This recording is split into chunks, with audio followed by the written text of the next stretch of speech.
Hello, guys. Welcome you all to the Insights into Books podcast. Before we start, kindly follow or subscribe us, and if you want daily summary files of these books, then subscribe us on Gumroad. Links are in description. Now, let's start today's discussion, guys. Today, we are launching into a really fascinating deep dive. We're talking about what it actually takes to, stop living life like a performance, always trying to meet expectations, and instead start genuinely living for ourselves. It's a big shift for many people. It really is. We're exploring how to achieve a more sincere, authentic life by, embracing our imperfections.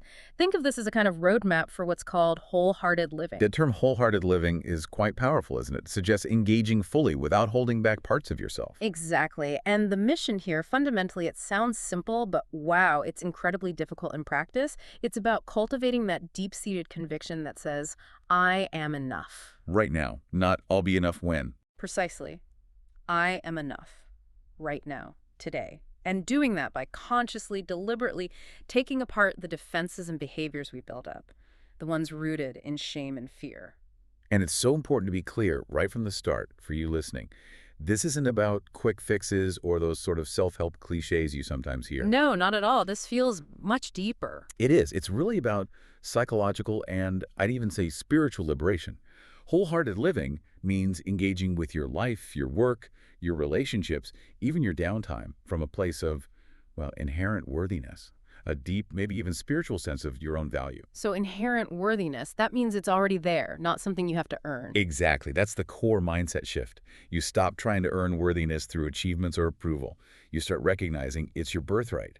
It's already present. Okay, so it's the conviction that you deserve love and acceptance, flaws and all. Yes, flaws and all. Regardless of what you achieve, what grades you get, how much money you make, and this is really crucial, regardless of what's left undone on your to-do list. Oh, that's a big one. The undone part. We often feel unworthy because of what we haven't done. We do. But worthiness isn't conditional on productivity or perfection. This conviction, this belief that I am enough, it's the single non-negotiable foundation. Everything else we're going to talk about today builds on this. Without it, the rest doesn't quite stick. I really like that clarification. Worthiness isn't the prize at the end of the race, it's the starting block. Well put, yes. So if worthiness is the foundation, you mentioned embracing imperfections. How does that connect? Does accepting imperfections somehow unlock something? It absolutely does. Embracing your imperfections, saying, okay, I'm not perfect and that's all right, that act immediately opens the door to what our sources call the 3 essential gifts of imperfection. Gifts. That's an interesting way to put it. What are they? They are courage, compassion, and connection. And think of them as the necessary tools for building that wholehearted life on the foundation of worthiness. Okay. Courage, compassion, connection. Tools, not just abstract ideas. Exactly. They aren't things you just decide to acquire one day. They sort of emerge. They naturally arise when you choose vulnerability, showing your true self over hiding or pretending. They are the direct benefits of accepting you're not perfect. Let's unpack those then. Starting with courage. My first thought goes to, heroic acts. Firefighters, soldiers, that kind of thing. That's the common association, definitely. Physical bravery. Yeah. But the origin of the word courage is fascinating. It comes from the Latin word cor, which means heart. Heart, so it's more internal. Precisely.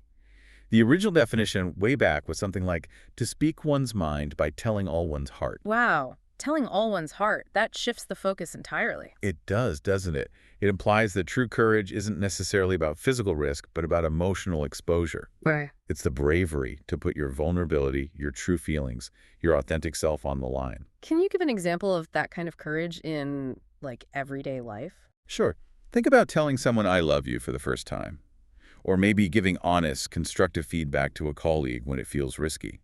Or sharing a creative project you've poured your heart into, knowing it might be criticized. Or even just admitting you don't know something, or that you made a mistake, instead of bluffing or blaming. Exactly. That takes immense bravery, because in those moments, you're letting go of control over how others perceive you. You're showing up and letting yourself be seen, truly seen. That's the kind of courage needed for wholehearted living. It's a daily practice, not a one-off heroic act. Okay, that makes sense. It's about emotional honesty. And that leads us quite naturally, I think, to the second gift, compassion. Yes, They're very interconnected. We often talk about compassion for others, being kind, understanding, forgiving towards friends or family when they mess up. But doing that for ourselves, that seems to be much harder for many of us. Oh, dramatically harder. We can be our own harshest critics, can't we? But self-kindness, self-compassion is absolutely non-negotiable for this wholehearted path. Why is it so crucial? Can't we just be kind to others and tough on ourselves?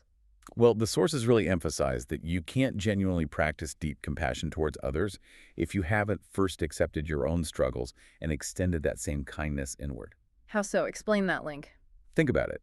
If you constantly beat yourself up for every tiny mistake, if you hold yourself to an impossible standard of perfection, unconsciously, you're likely projecting that same expectation onto others. Your internal critic becomes your external judge. Oh, okay. So if I can't forgive myself for being late, I'll struggle to genuinely forgive someone else for it. Or you might forgive them on the surface, but deep down there's still that judgment, that feeling of they should have done better, because that's the standard you apply to yourself. True compassion relies on recognizing our shared humanity, Shared humanity, meaning. meaning that making mistakes, facing struggles, feeling vulnerable, these aren't personal failings. They're universal human experiences. We all go through this stuff. When you accept your own imperfection as part of being human, you create the mental and emotional space to truly empathize with the imperfections of others without judgment. So self-compassion isn't selfish. It actually enables deeper connection with others. Precisely. It fuels empathy. You can't pour from an empty cup, as they say.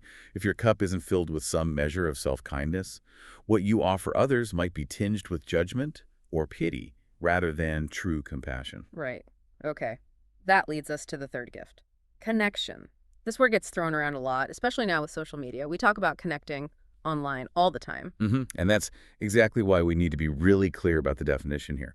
The connection required for wholehearted living is much deeper, much more substantial than just digital interaction or having lots of acquaintances. So, what is it then? How is it defined?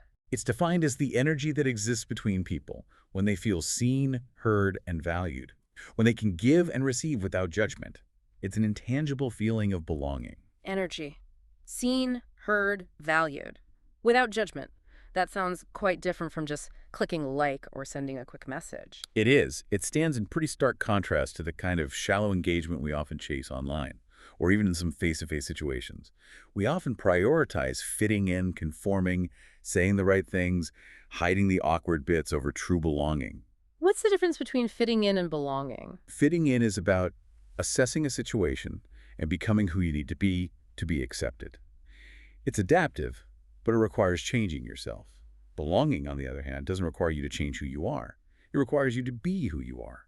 True belonging only happens when we present our authentic, imperfect selves, the messy bits, the vulnerabilities included, and if we find acceptance not despite these parts, but including them. So if you're just fitting in wearing a mask, you can never really feel that deep connection. Exactly. Because, Yeah. Deep down, that the you being accepted isn't the real you. It reinforces the fear that your true self isn't acceptable. True connection, true belonging, requires the courage, there's that word again, to be vulnerable and authentic. Okay, so we've got the foundation worthiness and these three essential tools or gifts that emerge when we embrace imperfection. Courage, compassion, and connection.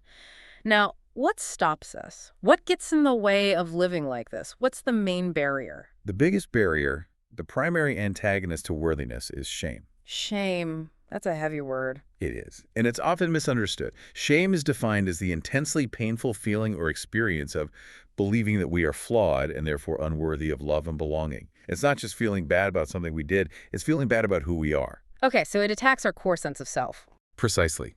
It's the fear of disconnection. If people really knew this about me or saw this part of me, they wouldn't want me. I wouldn't belong. And this is where it's absolutely vital for you, the listener, to grasp the difference between shame and guilt. They feel similar sometimes, but their impact is vastly different. Right. I've heard this distinction is important. Guilt is about behavior. Yes, guilt says, I did something bad. If you snap at your partner, guilt might make you think, that's unkind. I should apologize and try to understand why I reacted that way. Guilt, when it's not excessive or misplaced, can actually be adaptive. It can motivate us to make amends, to learn, to change our behavior for the better. It focuses on the action. Okay, so I did something bad. How does shame differ? Shame says, I am bad. Using the same example, if you snap at your partner and feel shame, the thought process isn't about the action, it's about your fundamental character. I am a terrible partner. I'm inherently flawed. I'm unlovable because I did that. Shame attacks your identity. And the consequences of that are much more destructive. Absolutely.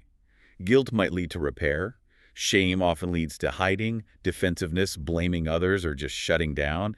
If you feel guilt, you might apologize. If you feel shame, you might lash out, well, you maybe do it, or withdraw completely, reinforcing the feeling of unworthiness and disconnection. The core fear in shame is exposure. If others see this badness in me, I'll be rejected. And you're saying this feeling is universal. Everyone feels shame. According to the research, yes. Everyone experiences shame unless they lack the capacity for human connection and empathy. Yeah. That feeling of, I'm not good enough, I'm not smart enough, I'm not thin enough, I'm not successful enough. Whatever your particular flavor of not enough is, that's often shame talking. And this powerful emotion, shame, it thrives under specific conditions, right? It doesn't just pop up randomly. That's right, it has a preferred environment. Shame loves secrecy, silence, and judgment. Secrecy, silence, judgment. Can you elaborate on that? Well, think about what happens when you do something you feel ashamed of. Maybe you failed at something important, or said something hurtful, or struggled financially. What's the instinct? To hide it. Pretend it didn't happen. Definitely not talk about it. Exactly. You want to lock it away, keep it secret, remain silent. And when we isolate ourselves with that secret, shame just festers and grows in the dark. It whispers, you're the only one who's ever felt this way. You're uniquely flawed. And often we add judgment on top, either self-judgment or the anticipated judgment of others. That combination, secrecy, silence, judgment, is like fertilizer for shame. It feeds on isolation. Precisely. Yeah. Which is why the antidote, the way we build resilience to shame, involves breaking that silence and secrecy. Okay, so let's talk about that. Shame resilience. It's not about never feeling shame, because you said that's impossible. Correct. Resilience is an immunity. Shame resilience is the ability to recognize shame when it shows up, to move through the experience constructively without sacrificing your values, and to come out the other side with your sense of worthiness and authenticity intact. So it's about how you handle the shame experience, not letting it define you. Exactly. It's about owning your story, the difficult parts included, without letting the shame tied to one experience, one mistake, or one perceived flaw become your entire identity. It's saying, yes, this happened, and I felt shame, but it doesn't mean I am fundamentally unworthy. How do we build that resilience? Is there a process? Yes, the research points to 4 key elements. They work together, like legs on a chair. The first one is pretty straightforward. You need to understand and recognize your personal shame triggers. Triggers, like what specifically sets off that feeling for me personally? Exactly. What messages, situations, expectations, or even specific people tend to activate that feeling of I am flawed or I'm not good enough. For some, it might be related to money or their body or parenting or work performance or creativity or addiction. We all have different sensitivities. The first step is just being aware. Okay, that comment just triggered a shame response in me. You have to be able to name it to tame it. Okay, identify the trigger. What's next? The second element is practicing critical awareness. This is where you engage your thinking brain to check the messages that triggered the shame. Critical awareness, like questioning the shame message. Yes. Shame often operates by making us feel completely isolated and uniquely defective. It uses societal expectations, often unrealistic ones, as its weapon. Critical awareness means stepping back and asking, where is this message coming from? Is it realistic? Is it fair? Does this one mistake really define my entire worth? Who benefits from me feeling ashamed about this? Can you give an example? Sure. Let's say you feel intense shame about your house not looking like something out of a magazine. Critical awareness would involve asking, is it realistic for my life with my job and kids to look like that? Where does that expectation come from? Is it fueled by social media, advertising? Is my worth as a person really tied to having a perfectly curated home? It's about reality testing, those shame-inducing expectations against your own values and context. So you're deconstructing the unrealistic standard that's feeding the shame. Precisely. You're contextualizing it, shrinking it down from I am a failure to this is an unrealistic expectation. Okay, that makes sense. Trigger recognition, critical awareness. What's the third element? The third element directly combats shame's favorite tactic, isolation. It's about reaching out and sharing your story. Talking about it. But that feels like the hardest part. It often is, but it's crucial. Since shame is fundamentally the fear of disconnection, It needs to be met with connection and empathy. When you share your experience, your vulnerability with someone you trust, someone who responds with "me too," or "I understand," or simply "I'm here for you," the shame starts to lose its power. So the secrecy is broken. Exactly. Shame cannot survive being spoken and met with empathy. However, there's a very important caveat here. Which is, You must share your story with someone who has earned the right to hear it. burn the right. What does that mean? It means sharing with someone you know from past experience will respond with compassion and empathy, not with judgment, pity, advice giving, or worse, by making it about themselves. Sharing your vulnerability with the wrong person can actually deepen the shame. So choose your confidants wisely. They need to be people capable of holding space for your story without judgment. Okay, that's a really important point. Choose your audience carefully. So triggers, awareness, reaching out. What's the fourth element? The fourth is speaking shame. This is about actively using the language of shame and asking for what you need. Using the word shame itself. Yes. Instead of dancing around it or using euphemisms, actually saying, "I'm feeling a lot of shame about this," or "that comment made me feel ashamed," naming the emotion explicitly can be incredibly powerful. And then, crucially, asking directly for what you need in that moment. For example, "I feel really ashamed about messing up that presentation. Right now, I just need you to listen and maybe tell me it's okay. I don't need advice or judgment." Wow. That requires a lot of that courage we talked about earlier. It absolutely does. It's the ultimate act of vulnerability in that moment. Because shame makes us want to do one of three things: move away, hide, withdraw; move toward, people pleasers, try to appease; or move against, get angry, blame others. Speaking shame directly allows you to bypass those reactive strategies and respond with intention and authenticity, asking for the support that will actually help you move through it. So these four elements, recognizing triggers, critical awareness, reaching out, and speaking shame, they build that resilience muscle over time. Exactly. It's a practice. You get better at the more you do it, and it allows you to navigate those inevitable shame moments without letting them derail your sense of worthiness. Okay. Now, you mentioned earlier that shame's closest ally is perfectionism. This is another concept I think many people struggle with. We often praise perfectionism, don't we? Like it's a good thing, striving for excellence. We do. It's often worn as a badge of honor, especially in work contexts. "Oh, I'm such a perfectionist." But the research paints a very different picture. Perfectionism, as defined here, is not the same as healthy striving or ambition. So what is it then, if not striving for excellence? It's described as a destructive, often addictive belief system. And its root isn't a desire for excellence. Its root is fear, specifically the fear of blame, judgment, and ultimately shame. So perfectionism is a defense mechanism. Yes. It's a shield, a heavy 20-ton shield, as it's sometimes described. The perfectionist believes, often unconsciously, if I look perfect, live perfect, work perfect, achieve perfect results, then I can avoid or minimize the pain of blame, judgment, and shame. I can control what others think of me. It's an attempt to earn worthiness by projecting an image of flawlessness. Precisely.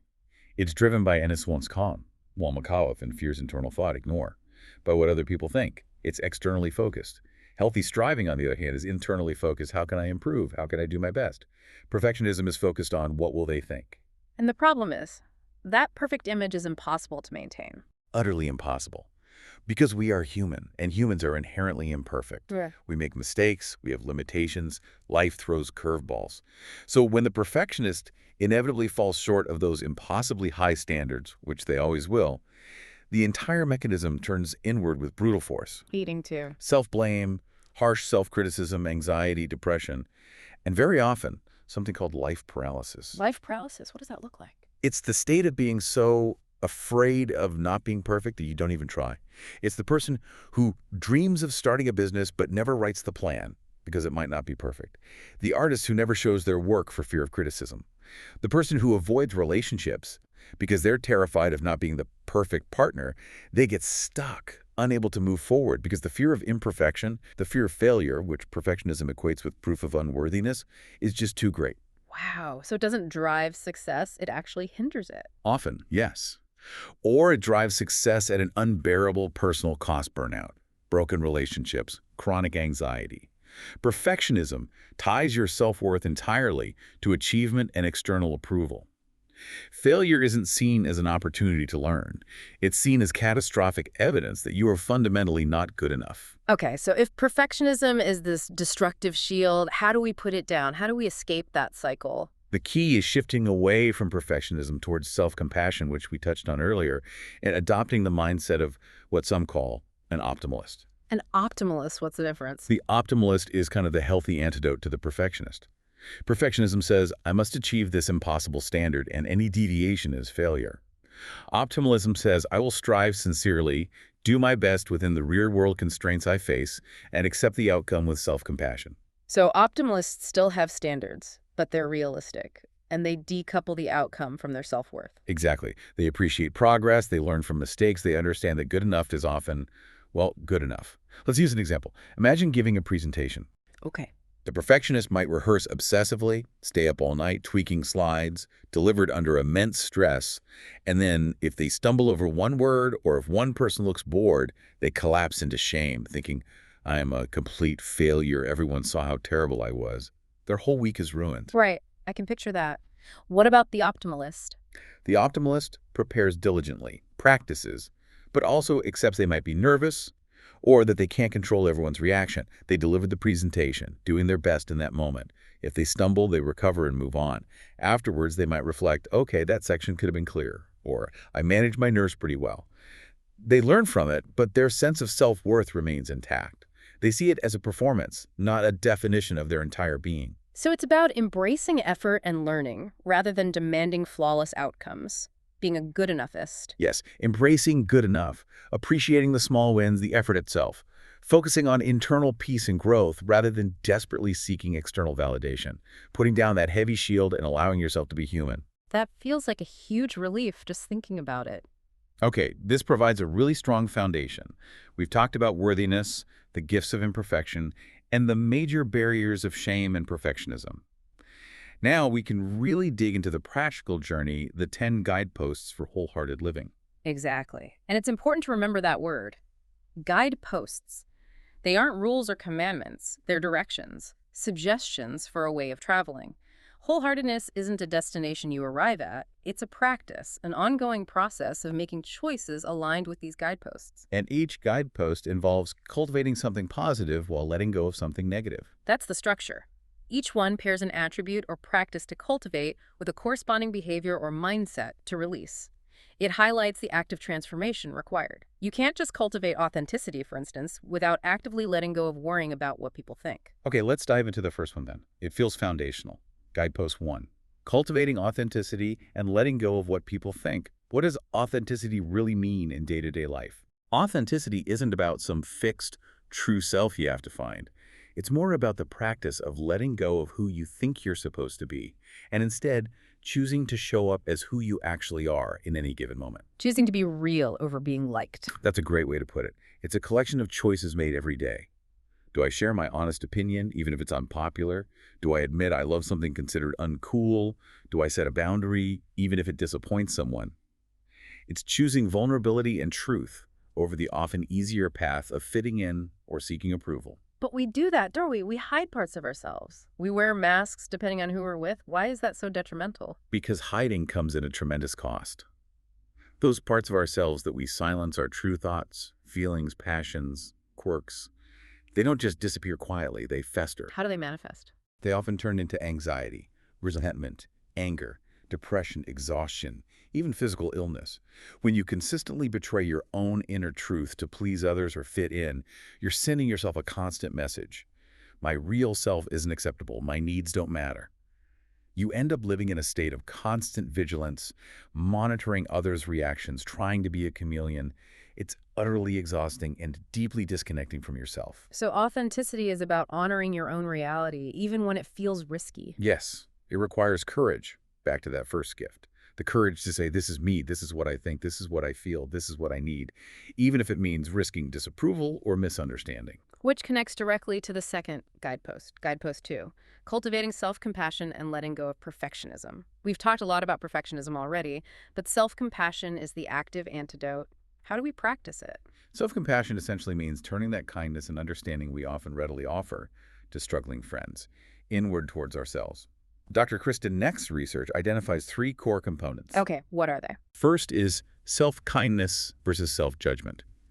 It's about being warm and understanding toward ourselves when we suffer, fail, or feel inadequate, rather than ignoring our pain or criticizing ourselves harshly. So talking to yourself like you'd talk to a friend who messed up. Exactly. Yeah. Instead of, you idiot, how could you do that? Ouch, that was a mistake and it feels bad. It's okay, you're human. What can you learn? The second component is common humanity versus isolation. Common humanity, recognizing others go through this too. Precisely. It's remembering that suffering and personal inadequacy are part of the shared human experience, something we all go through, rather than being something that happens only to me because I'm uniquely flawed. It counters that isolating effect of shame and failure. And the third component Is mindfulness versus over-identification. Mindfulness here means taking a balanced approach to our negative emotions so that feelings are observed with openness and clarity without suppressing them, but also without getting carried away and exaggerating them. So acknowledging the pain without letting it completely define your reality in that moment. Yes, holding your painful thoughts and feelings in balanced awareness rather than being totally swept away by them. So when you make a mistake, self-compassion involves saying, okay, I messed up. Self-kindness. Everyone makes mistakes, sometimes common humanity. This feels really uncomfortable right now, but it's just a feeling. It will pass. Mindfulness. It's actively choosing to drop that heavy perfectionist shield and accept that your flaws, your mistakes, they don't make you unworthy. They just make you human. Beautifully put. And it's that shift from seeing flaws as things you have despite which you are worthy to seeing them as things you have including which you are worthy. That acceptance is liberating. Okay, let's move to Guidepost 3. Cultivating a resilient spirit and letting go of numbing and powerlessness. Resilience is another word we hear a lot. What makes a spirit resilient in this context? Resilience here isn't just about gritting your teeth and powering through. It's the ability to bounce back from adversity, from setbacks, from disappointment. And what fuels that ability, according to the research, is often connected to spirituality and hope. Spirituality, does that mean religion necessarily? Not necessarily religion in an organized sense, though it can for some. More broadly, spirituality here refers to recognizing and believing that we are all inextricably connected to one another and to something larger than ourselves, a sense of shared humanity, a connection to nature, a belief in a higher power, whatever resonates. It's the understanding that we are part of a larger tapestry. And how does that foster resilience? It provides perspective and meaning. When you feel connected to something bigger, your individual struggles, while still painful, might feel less overwhelming or defining. It cultivates a sense of purpose that transcends the immediate difficulty. It reminds you you're not alone in the struggle. And hope. You said hope is also key. But isn't hope just wishful thinking? Not in this context. Researchers like C.R. Snyder define hope as a cognitive process, something measurable and teachable. It's not passive wishing, it's an active way of thinking. Okay, what does that involve? Hope involves three things. First, having clear goals, knowing where you want to go. Second, having pathways, being able to figure out realistic ways to reach those goals, even if you encounter obstacles. And third, having agency, believing in your own capacity and tenacity to follow those pathways, even when it gets tough. So if one path gets blocked, a hopeful person looks for another path rather than giving up on the goal. Exactly. They maintain belief in the possibility of reaching the goal and in their ability to find a way. Hope is the engine that keeps you moving forward when faced with adversity. It's the belief that your future can be better than your present and that you have a role to play in making it so. Okay, so resilience is built on spirituality, connection, and hope. Goals, pathways, agency. What's the thing we need to let go of? Numbing and powerlessness. Let's talk about numbing first. Numbing is incredibly prevalent in our culture. It's any activity we use to try and deaden or avoid difficult or painful emotions, feelings like anxiety, grief, disappointment, vulnerability, shame. What are common ways people numb? Oh, the list is long. It could be excessive eating, drinking alcohol, taking drugs, compulsive shopping, gambling, chronic busyness, endless scrolling through social media or news feeds, binge-watching TV. Even seemingly healthy things like overexercising can be used to numb emotional pain. Basically anything to distract from feeling the uncomfortable stuff. Yes. The problem is you can't selectively numb emotions. When you try to numb the negative feelings, the fear, the sadness, the vulnerability, you inevitably numb the positive ones too. Ah, so you numb the dark, but you also numb the light. Exactly that phrase. You numb your capacity for grief, but you also numb your capacity for joy. You numb anxiety, but you also numb connection and love and gratitude. You end up living in this kind of gray, muffled state, disconnected from your full range of human experience. It creates a dangerous cycle of avoidance where you need more and more numbing to keep the uncomfortable feelings at bay, while simultaneously feeling less and less of the good stuff that makes life meaningful. And that leads to powerlessness. It certainly contributes. When you're constantly trying to avoid or control your feelings through numbing, you often end up feeling like your emotions control you. You feel powerless over your inner world, and often over your external circumstances too, because you're not engaging with life authentically. Cultivating resilience means learning to lean into discomfort, to feel the difficult emotions without letting them overwhelm you, and finding healthy coping strategies instead of resorting to numbing. Which brings us perfectly to Guidepost 4, cultivating gratitude and joy and letting go of scarcity and fear of the dark, often called foreboding joy. We just talked about numbing joy. How do we actively cultivate it, and how does gratitude fit in? First, it's helpful to understand how joy is defined here. It's seen as something distinct from happiness. Happiness is often linked to external circumstances. Getting a promotion, going on vacation, buying something new. It's wonderful, but it can be fleeting and dependent on things going right. Joy, in this context, is described as something deeper, more internal. A feeling of deep spiritual contentment, a recognition of connection and meaning. It often popped up in ordinary, fleeting moments. Like what kind of moments? Maybe watching your kids play, sharing a laugh with a friend, feeling the sun on your face, appreciating a piece of music, witnessing an act of kindness. These small, ordinary moments of connection, beauty, or peace. But those moments can feel vulnerable. Sometimes when something feels really good, there's a little voice that says, uh-oh, this won't last, or something bad is bound to happen now. Yes, that's exactly what's called foreboding joy. It's the dread that descends when things feel too good. It's the voice of scarcity whispering, don't get too comfortable, tragedy is just around the corner. You're experiencing joy, but simultaneously bracing for impact. Why do we do that? Why Yeah. can't we just enjoy the good moment? It often stems from a fear of vulnerability. Joy can feel incredibly vulnerable because it connects us so deeply to the things we cherish and therefore the things we fear losing. So instead of fully inhabiting the joyful moment, we start dress rehearsing tragedy as a way to feel prepared to lessen the potential blow. Wow. But all it really does is rob us of the joy that's right here, right now. It's like we don't feel worthy of the joy, or we feel we have to pay for it somehow. Exactly. It ties back to that scarcity mindset, the feeling that there's never enough good stuff, time, love, money, safety, to go around, so any moment of abundance must be temporary or illusory. So how does gratitude combat this? How does it cultivate joy? Gratitude is the antidote to scarcity and foreboding joy. The research found is a very strong correlation. People who described themselves as joyful actively practiced gratitude. It wasn't just a passive feeling, it was an active practice. What does practicing gratitude look like? It can take many forms. Keeping a gratitude journal where you write down things you're thankful for each day. Sharing gratitudes with your family around the dinner table. Saying a prayer of thanks. Simply taking moments throughout the day to pause and consciously acknowledge something good, no matter how small. And how does this practice help with joy?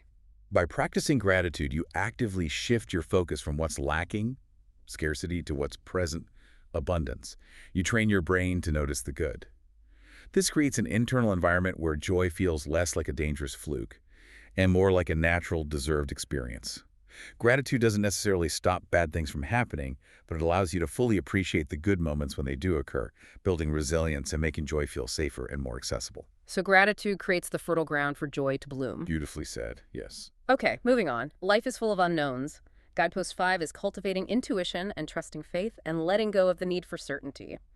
We humans really crave certainty, don't we? Oh, absolutely. Our brains are wired to seek patterns, predict outcomes, and feel in control. Uncertainty feels threatening, ambiguous. We want guarantees, step-by-step instructions for life. The problem is, life rarely offers that level of certainty. And that need for certainty can keep us stuck. Definitely. We wait for the perfect time, the guaranteed outcome, the risk-free path, and often we wait forever. We miss opportunities, we avoid making decisions, we stay in situations that aren't serving us, all because we're paralyzed by the fear of the unknown. Letting go of the need for certainty, not certainty itself, but the compulsive need for it, is crucial. How do intuition and faith help us navigate that uncertainty? Let's start with intuition. Is it just a magical feeling? Not really magic, no. Intuition, often called a gut feeling, is increasingly understood as a rapid subconscious cognitive process. Your brain takes in the current situation, scans its vast database of past experiences, memories, and learned patterns, and delivers an instantaneous sense of, yes, this feels right, or no, something's off here. So it's based on experience, just processed very quickly and non-linearly. Exactly. It's your accumulated wisdom speaking. The challenge is that we often dismiss it because we can't immediately produce the logical data to back it up. We're taught to prioritize rational, analytical thought. But wholehearted people learn to tune into and honor that intuitive signal as a valuable source of information, especially in ambiguous situations where data is limited. So cultivating intuition means learning to listen to that inner voice, that gut feeling, and taking it seriously. Yes, paying attention to those subtle signals, those feelings of unease or rightness, and factoring them into your decisions alongside rational analysis. It's not about abandoning logic. It's about integrating all forms of knowing. And faith. How does faith fit in with letting go of certainty? Faith, in this context, isn't necessarily about religious doctrine, though it can be. It's more broadly defined as the courage to believe in something you cannot see or prove. It's the willingness to move forward, to take a leap, despite the lack of guarantees. So faith bridges the gap left by uncertainty. Precisely. When reason and intuition have taken you as far as they can, but you still don't know the outcome for sure, faith is what allows you to act anyway. It's trusting the process, trusting yourself, trusting something larger than yourself, even when the path ahead is unclear. Interestingly, the research suggests the opposite of faith isn't doubt. Doubt is often part of faith. The opposite of faith is certainty. Certainty. How so? Because if you have absolute certainty, you don't need faith. You don't need courage or trust. Certainty eliminates the vulnerability. Wholehearted living requires embracing the mystery sometimes, being willing to live with questions rather than always demanding answers, and having the faith to step into the unknown. Okay, that's a powerful reframe. Now let's talk about something that comparison often kills. Guidepost 6. Cultivating creativity and letting go of comparison. Many people say, oh, I'm not creative. What does this guidepost say about that? It says that statement is fundamentally untrue. Creativity is not a trait reserved for a select few artists or musicians. The research defines creativity much more broadly as the expression of our originality.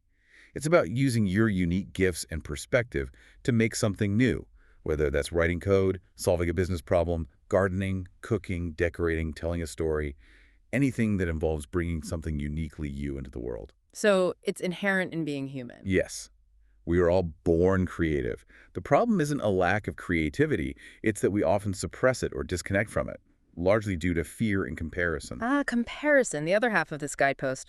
Why is comparison so destructive to creativity and just general well-being? Comparison is described as the thief of joy for a reason. It's the habit of constantly measuring ourselves, our achievements, our possessions, our lives against others. And in today's world, with social media providing a curated highlight reel of everyone else's lives, it's incredibly easy to fall into that trap. And it always makes us feel less than. Almost inevitably. Because we tend to compare our behind-the-scenes reality with someone else's highlight reel. We compare our weaknesses to their strengths. It fuels feelings of envy, inadequacy, and shame. It keeps us focused externally on what others have or are doing, rather than internally on our own path and our own unique gifts. And how does it specifically stifle creativity? Creativity requires vulnerability. It requires putting something uniquely yours out there, risking judgment or indifference. Comparison fuels the fear of that judgment. You think, why bother writing my story? So-and-so's a much better writer. Or, my idea isn't as original as theirs.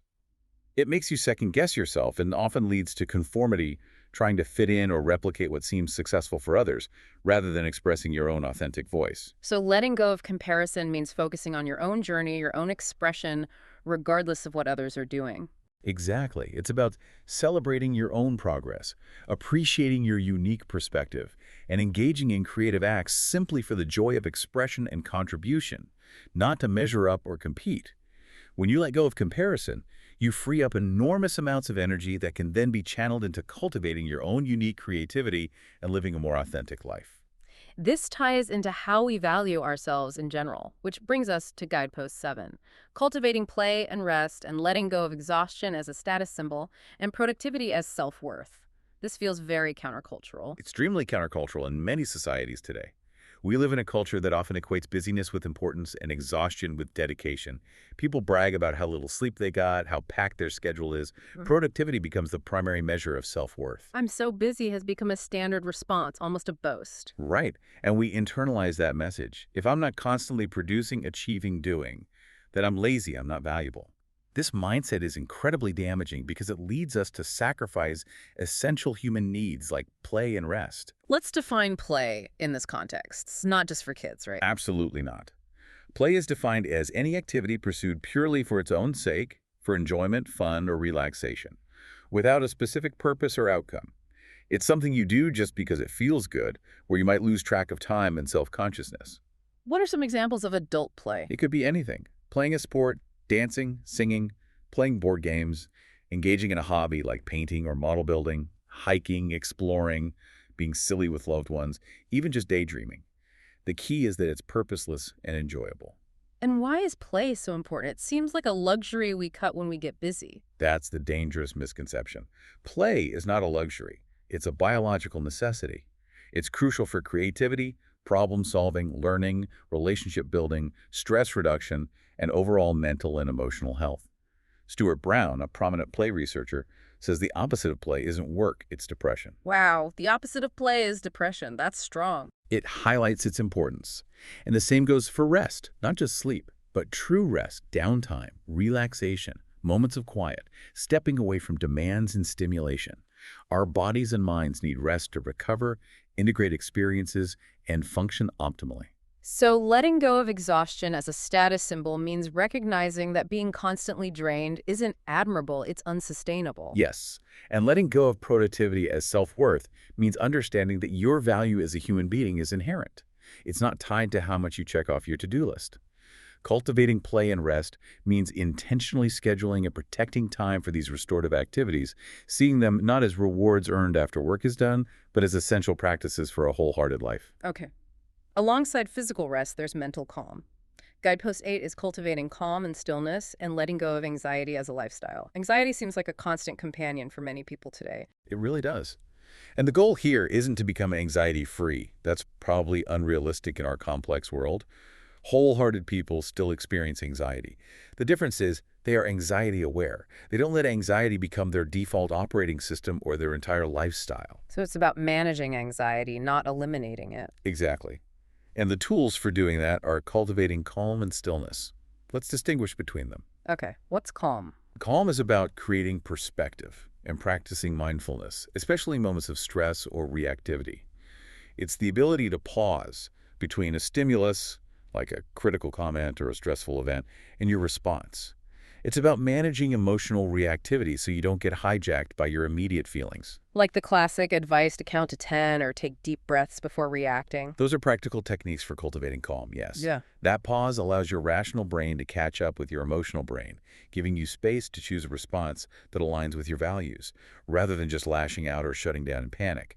Calm helps you navigate stressful situations more effectively. And stillness. How is that different? Stillness is less about managing immediate reactions and more about creating intentional space for quiet reflection in your life.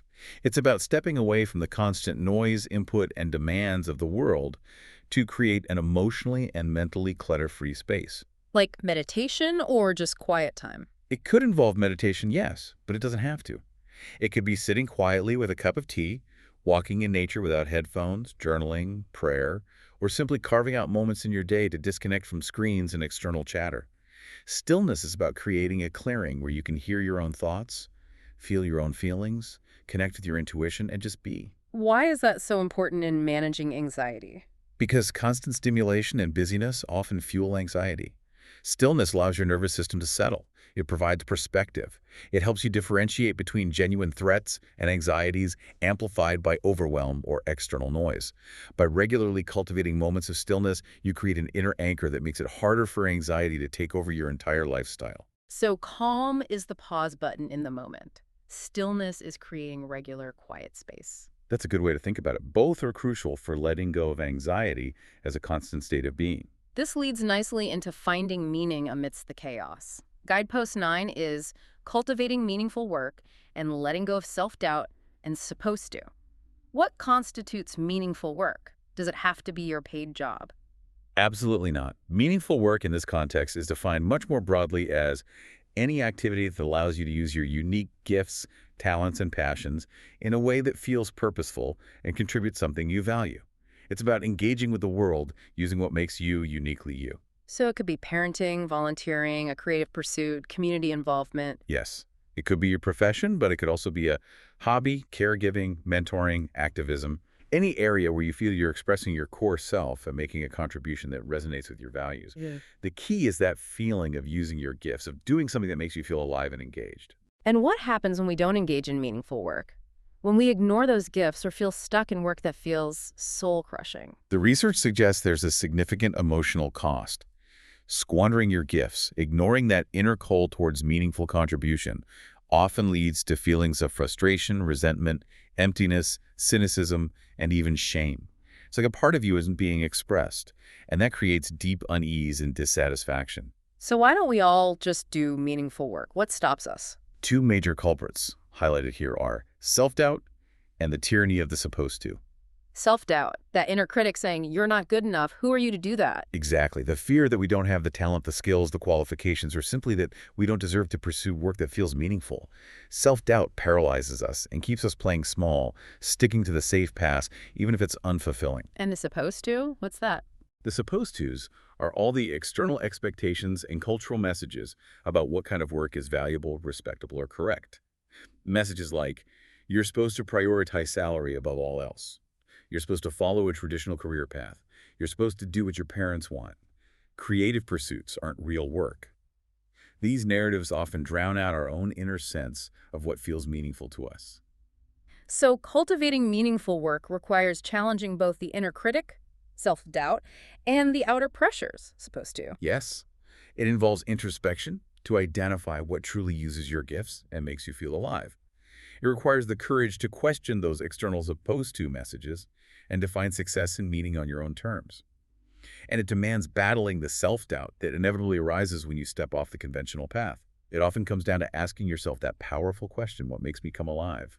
And having the courage to pursue that, even if it looks different from what others expect. And finally, we arrive at Guidepost 10, cultivating laughter, song, and dance, and letting go of being cool and always in control. This one sounds like fun, but also potentially embarrassing. Yes, potentially both. And that's exactly the point.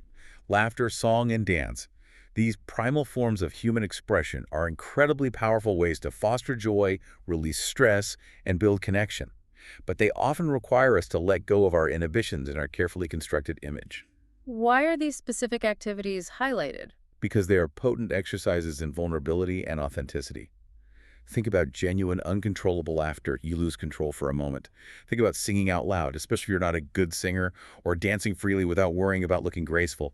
These acts require you to drop the mask, to be present in the moment, and to risk looking silly or uncoordinated. And that vulnerability fosters connection. Immensely. When we share genuine laughter or sing together or move our bodies together in dance, it creates a powerful sense of shared experience and belonging.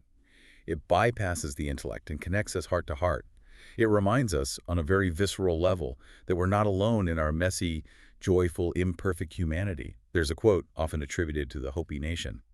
To watch us dance is to hear our hearts speak. That's beautiful. So what holds us back? Why do we often feel so self-conscious about laughing too loud or singing off-key or dancing awkwardly? It's that fear of judgment again, the desire to be perceived as cool, sophisticated, composed, and always in control. We worry about looking foolish, unprofessional, childish, or simply vulnerable. We edit and censor our own joyful expressions to maintain a certain image. So letting go of being cool means prioritizing genuine expression over managing perception. Exactly. It's choosing authenticity and joy over the fear of judgment. It's giving yourself permission to be silly, to be exuberant, to be moved by music, to laugh until you cry, without constantly worrying about what others might think. Embracing these seemingly simple acts is a powerful way to practice vulnerability, build connection, and cultivate a more wholehearted way of being. Wow. Okay. So weaving this all together, wholehearted living isn't a destination. It's a journey, a continuous practice. It starts and really ends with accepting our inherent worthiness, that core belief. I am enough right now, flaws and all. Yes, that's the bedrock. And the journey involves having the courage to be vulnerable, to let go of the shields we use, particularly shame and perfectionism, that keep us from showing up as our true selves. And we navigate that journey using these 10 guideposts as our compass, intentionally choosing day by day to cultivate things like authenticity, self-compassion, resilience, gratitude, joy, intuition, creativity, play, rest, calm, meaningful work, and joyful expression. While actively letting go of the things that hold us back. What people think, perfectionism, numbing, scarcity, the need for certainty, comparison, exhaustion as status, anxiety as a lifestyle, self-doubt, and the need to be cool and in control. It really reframes vulnerability, doesn't it? Instead of being a weakness, it's presented as the very birthplace of all the things we deeply long for. Love, belonging, joy, courage, creativity. Absolutely. It's the pathway to those things, not an obstacle blocking them. So as we wrap up this deep dive, here's a final thought for you, our listener, to maybe sit with. We've talked about how the most authentic connections aren't formed when we're trying to impress or fit in perfectly, but when we have the courage to share our real, sometimes uncool, sometimes messy selves. What fear of being seen as weird or too much or not enough might be holding you back right now from forming those truly authentic connections you crave? And thinking about these 10 powerful guideposts we've explored, if you were to pick just one, maybe authenticity or gratitude or play or self-compassion or letting go of comparison, which single practice could you commit to giving just 5% more attention, more intention to this coming week? Just a small shift to start walking that wholehearted path. This was it on today's book, guys. And guys, kindly subscribe and follow us for more such insights on various books. And also do not forget to join our social media community to stay in touch and get